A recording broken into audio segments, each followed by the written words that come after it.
Welcome to the Parent Advocate Podcast, a show where we celebrate, defend, support, and uplift the voices of the LGBTQIA community. I'm your host, Stephen Chakumba. My pronouns are he, him, and his, and I'm joined by my amazing co-host, Lisette Trujillo. Hi everyone, Lisette here, she, her, ea. The mission of the Parent Advocate Podcast is to elevate conversations and reframe narratives around trans and non-binary youth to help change hearts and minds. Each week we bring you our take on all things happening from the perspective of two parents of BIPOC transgender kids. Lisette, I know it's the holidays, but it really doesn't feel like it. With the latest revelation from the Epstein dump about how pervasive the depravity of Epstein and all his cronies actually was, to Nicki Minaj at Turning Point USA, to learning about this administration's treatment of migrants at CCOT, this week has had lumps of coal for everybody's stockings. And just in time for Christmas. Lisette, we have to unpack it all and more. So welcome everyone once again to the Parent Advocate Podcast. Let's get started. So Lisette, before we even get into this dumpster fire of a week that we've just had, what have you been up to? What's been going on? Well, we're 2 days out of the flu, which is kind of exciting. Nice. I know when we talked last week, we were sick and,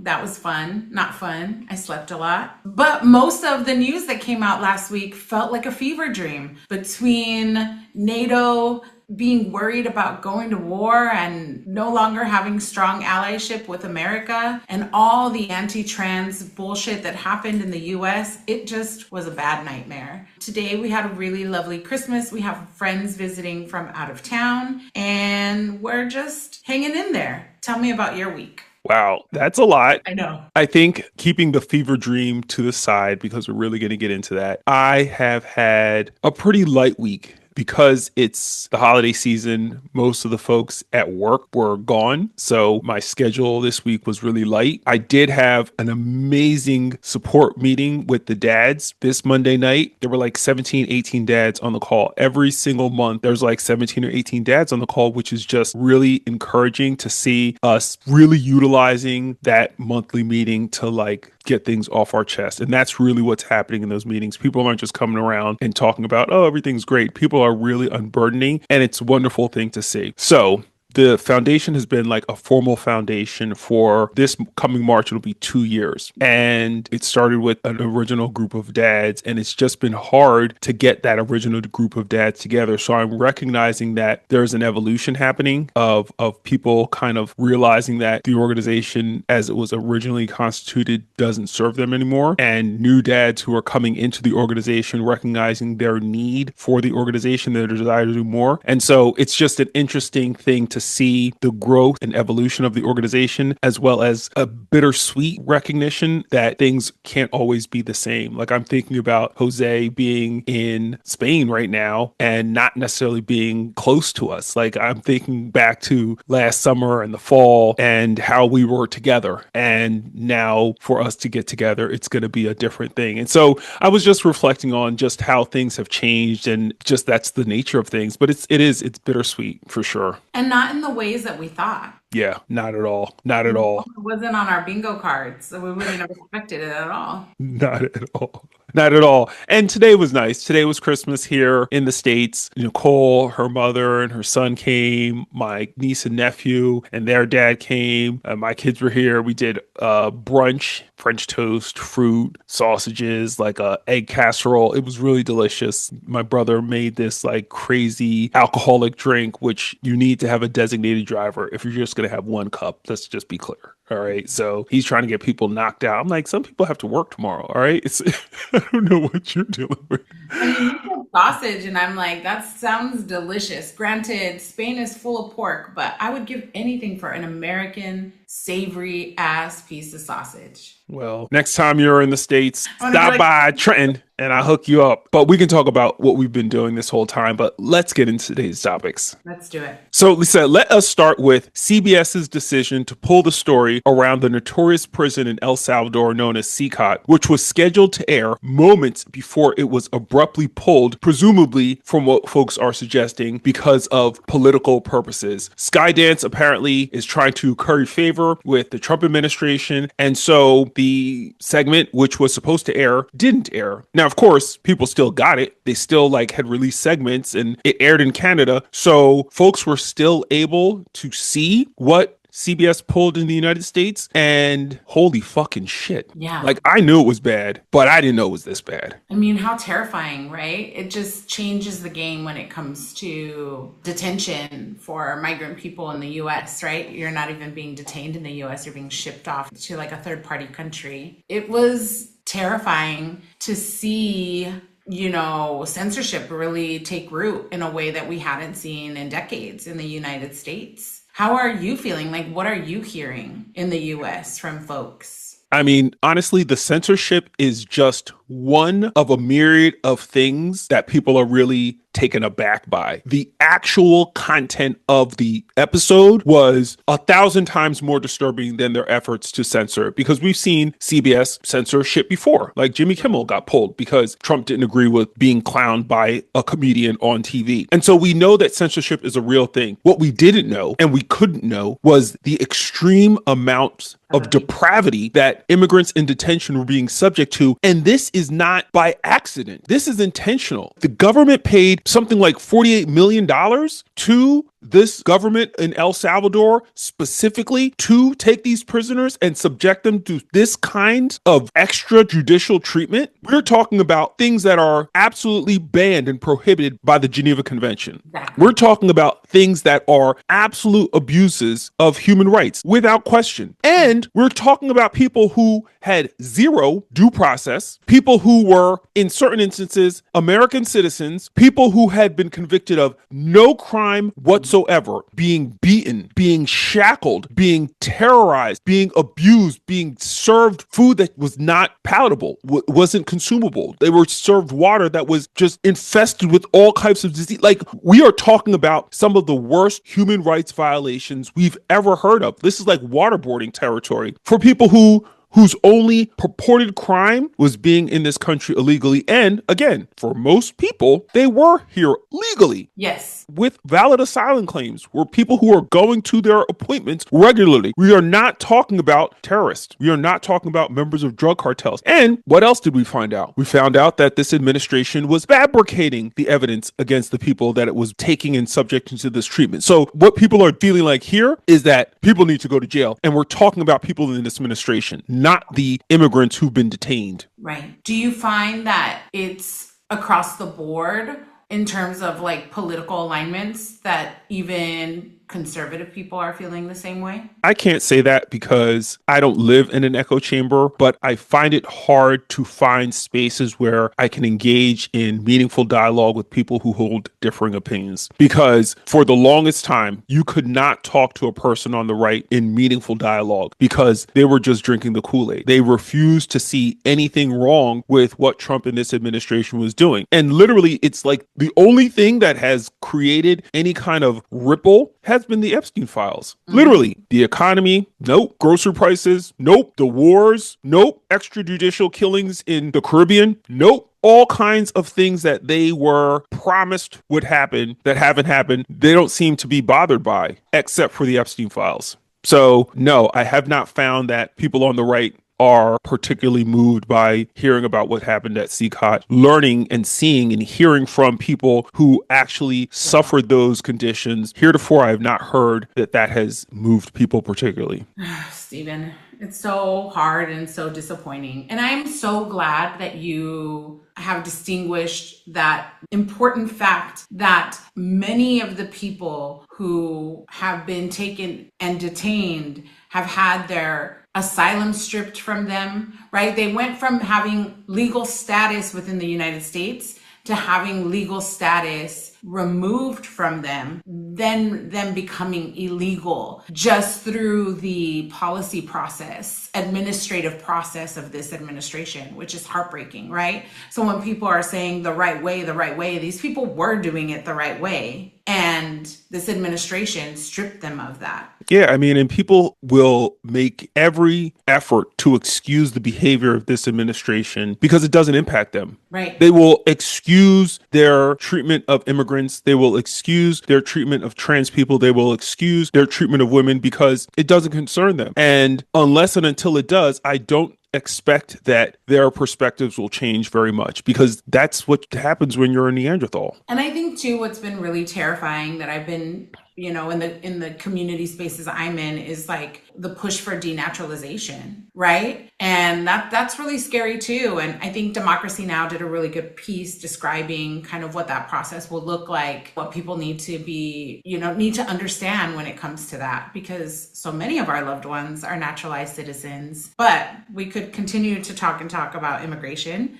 But I want to talk about Nicki Minaj doubling down on her transphobia at the recent Turning Point USA event, of all places. And just like battling it out with Gavin Newsom and being just a hateful, hateful person. And now no longer on Instagram because she lost so many followers. I don't even know where to begin with this one. Honestly, I don't know where to begin with this one because Nicki Minaj was reviled by Turning Point USA's former leader. He thought she was trash, ghetto, fabulous, and not a woman. And so how you are just reviled by an organization at one moment and then crossing the stage and acting as if it's all good on the next. It doesn't make any sense to me. It makes me think of Ted Cruz and Marco Rubio and all of these idiots in Trump's current administration who he just clowned and treated like dogs and talked about their wives and talked about them and talked about how stupid they were and how ugly they were and how ill-equipped they were to lead. And now they're just like sycophants kissing his ass. That was Nicki Minaj on stage praising Trump and praising the movement as if like we weren't all there with her back in the day, making her brand what it is. Like, wasn't Neri a white nationalist Christian buying Nicki Minaj records, going to Nicki Minaj concerts, rapping Nicki Minaj rhymes, and now suddenly she's the darling of the right? Honestly, I was like, y'all know who Nicki Minaj is, right? TPUSA, y'all know who she is, right? So, Lizette, let me ask you, what the fuck is she doing? I don't have words. I will say the thing that I've seen a lot online is people saying that Onika came to the US illegally at age 5, so understands what it means to immigrate here and has a problematic stance on a lot of issues. I feel like this is not kind of new, but to see her really cross the line in this way is, right? I think she's been kind of hater for a long time. And I also think that she disappointed a lot of her LGBTQIA fans. And we saw that absolutely on Instagram, right? As people began to unfollow her.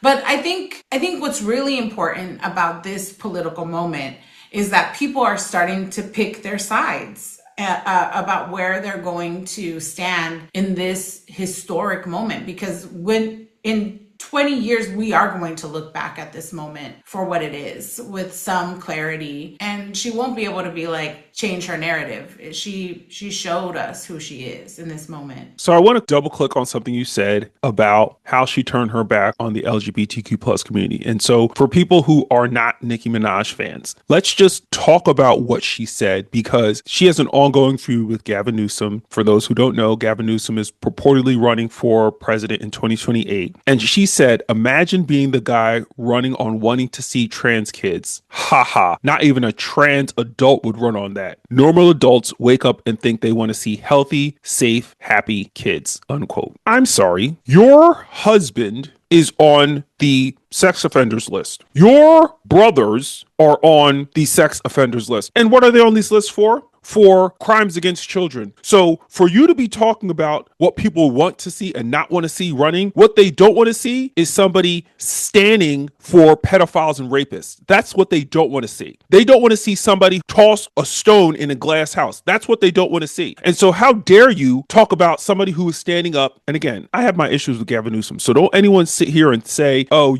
no, Gavin Newsom is slightly problematic, but he's 1,000 times better than you, Nicki Minaj, when it comes to judgment and character, especially based by the company she keeps. Period. I mean, I don't know. Okay, so I just have to say this. Nicki made me mad when she was just like talking so much shit about Megan Thee Stallion, about Cardi. She's always just been a hater.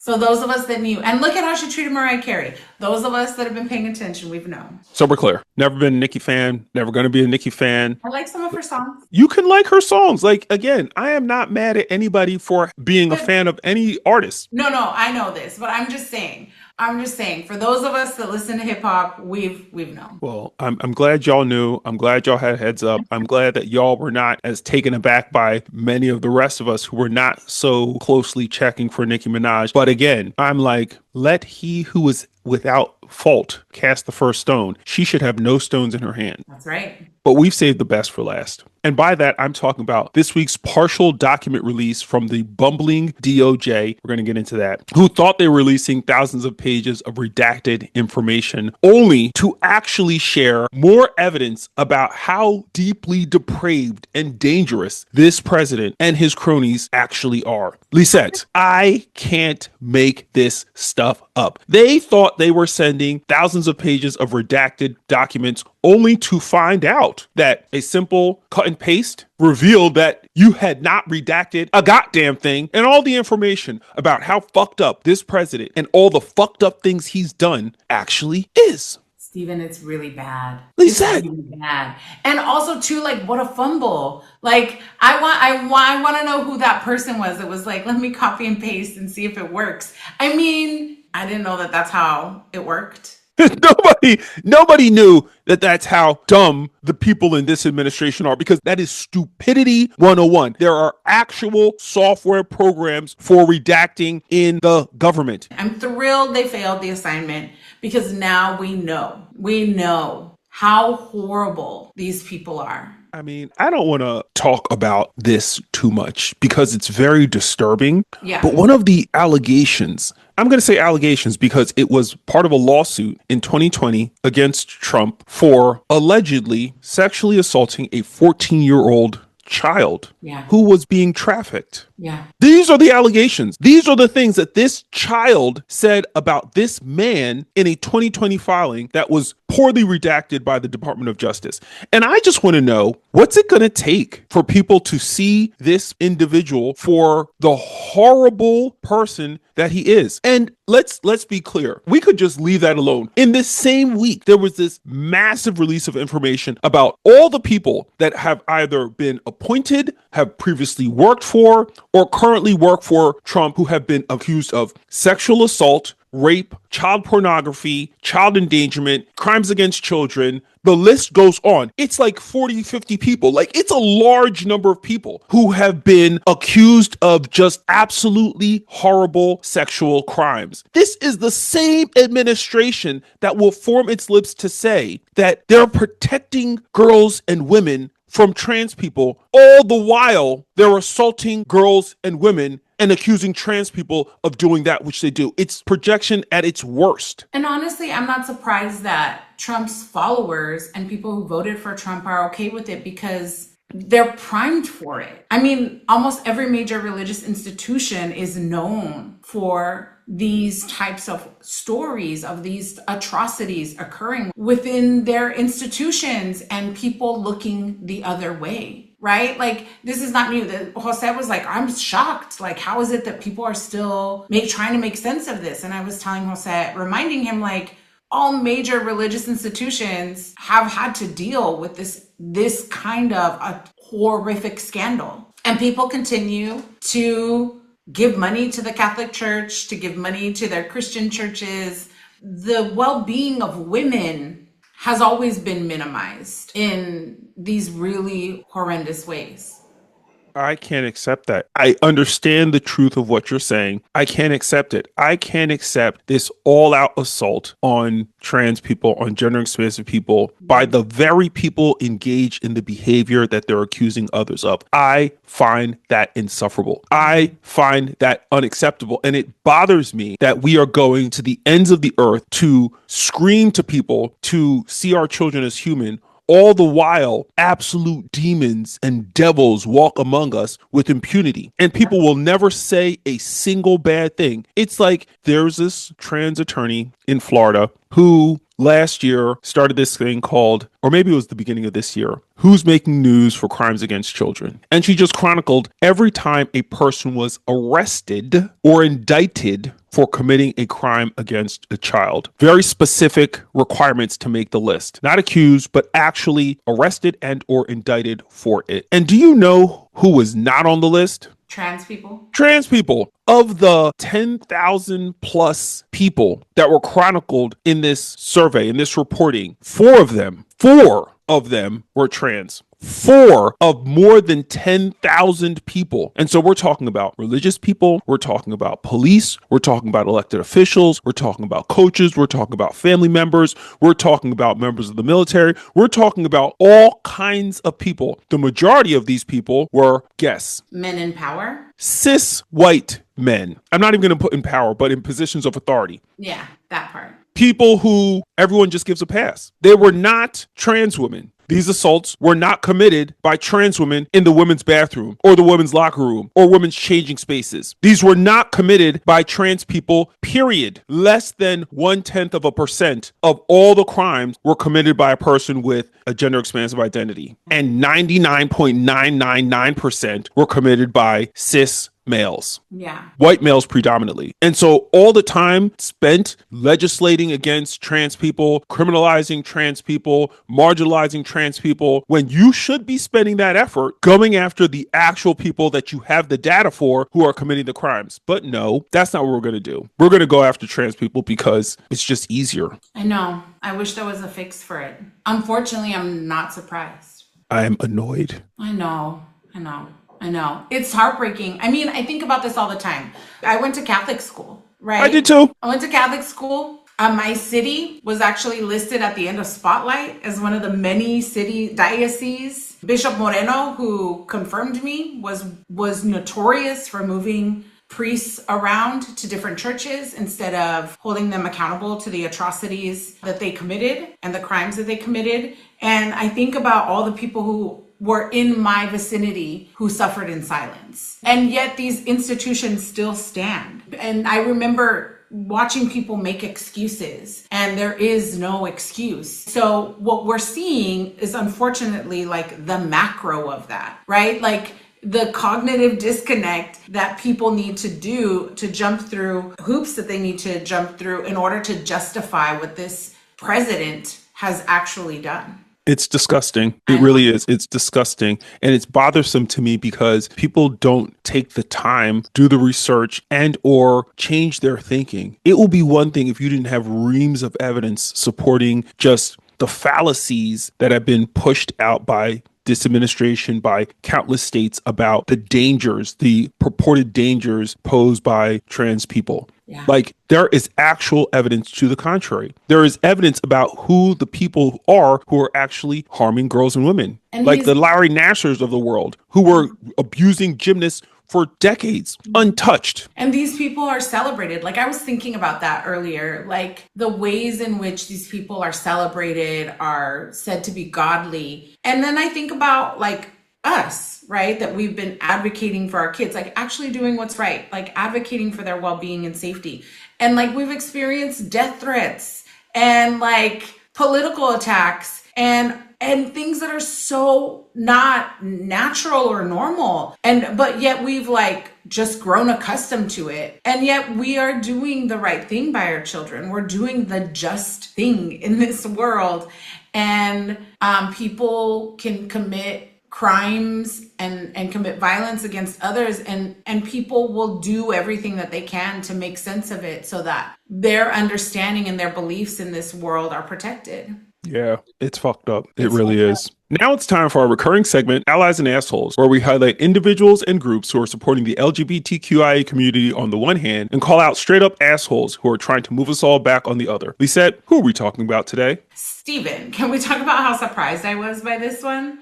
Our ally of the week is comedian D.L. Hughley. After Nicki Minaj went on a MAGA rant the other day, bizarrely dragging California Governor Gavin Newsom for his support of transgender kids, actor and comedian D.L. Hughley clapped back at her in the best way possible. On December 15th, the comedian posted a blistering jab on Threads, writing, "Nicki Minaj shouldn't say a word about kids when her husband isn't allowed within 1,000 feet of one. The person she should be worried about isn't Gavin Newsom, it's Chris Hansen." The remark was a pointed reference to the aughts-era Dateline NBC series To Catch a Predator and its longtime host. Lisette, when I tell you that I laughed out loud when I watched that video of D.L. Hughley clapping back at Nicki Minaj, it was chef's kiss because, yeah, how dare you? How dare you go after a man who has, for the most part, spent his political career in defense of LGBTQ plus people, and you have spent your career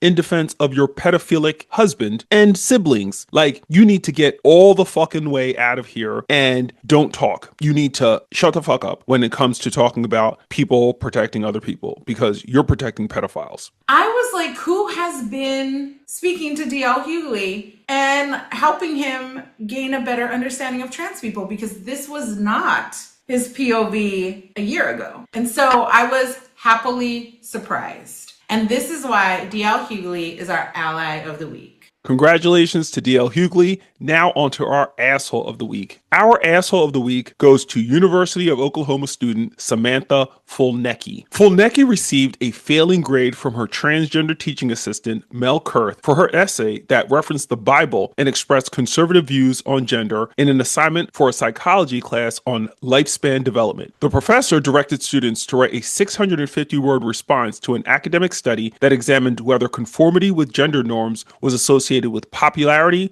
or bullying among middle school students. Now, mind you, the professor took great pains to explain that Fulnecki received a 0 because the paper did not answer the questions for the assignment, contradicted itself, and relied on personal ideology over evidence. And in multiple interviews that Fulnecki gave after the incident, she stated she spent about 30 minutes on the paper before going out with friends to a show. In other words, she phoned it in and expected to get a good grade. Steven. I don't know. It's one of those things where I know that she deserved the 0, but Alliance Defending Freedom, America First Legal, like they're biting at the bit to get something like this brought to them. And so sometimes I'm just like, couldn't you have given her a C? How do we get Samantha Fulnecki off of our Instagram reels and television screens? Let's not give her any more of a platform. First, fuck her.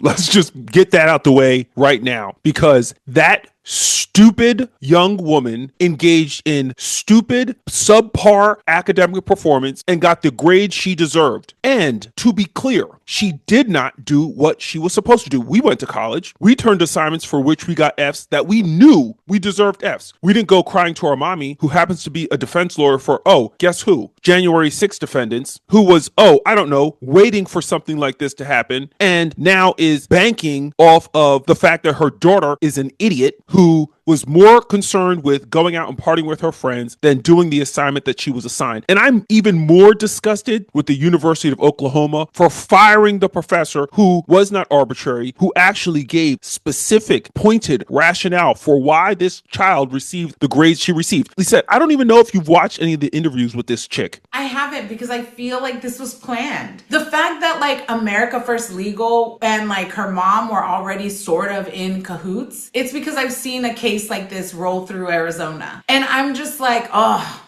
so frustrated by it. I can't though, because she's a rock. She's like a stone. She does not come across as an intelligent person. And it's obvious that she was doing it specifically to create controversy, because she's not self-aware enough to be like, I studied so hard. I cited chapter and verse from the Bible. Because again, if you believe something, that's cool. Cite it. Provide your citations. Provide the academic sources for your information. It was a study. It wasn't just tell us what you think about this study. It was support your position on whether or not it's popularity or bullying and provide evidence for your perspective. She didn't do that. The fact that the university just allowed this numbnuts to challenge her grade and then looked at the professor, who's presumably graded the rest of the papers, and gave people passing or not passing grades based on their ability to match the rubric that went with the assignment with what they turned in. But no, not Pippi Longstockings. I bet you her mama was like, let me write it for you so we can see what happens. That's my conspiracy theory. And you know I'm not a conspiracy theorist. But on this one, I sort of am. So we all know that there are people out there who specifically court controversy. I think back to Wayne Maines and what happened with Nicole. Some kid's grandfather told his grandson to go into the girl's bathroom. And so that's what this child did. So it wouldn't be completely inconceivable that this mom would have told her daughter to go along with something so base and disgusting. And the child did it because she wanted to go to a show. Yep. And this is why Samantha Fulnecki is our asshole of the week. Well, that's our show for today, folks. I want to thank my co-host, Lisette Trujillo, for always holding me down. And thank you, Steven. I know I've been a pessimist this week. I've been like, these people. And you're the one holding on to truth and hope. And so for that, I thank you because you're keeping me on my toes. And we have to thank you, all of our listeners, for continuing to tune in to the Parent Advocate Podcast. And folks, please be sure to subscribe to our podcast, Substack, and YouTube channels. Follow us on Instagram and TikTok, and do everything you've got to do to stay up to date with everything going on here at the Parent Advocate Podcast. Bye.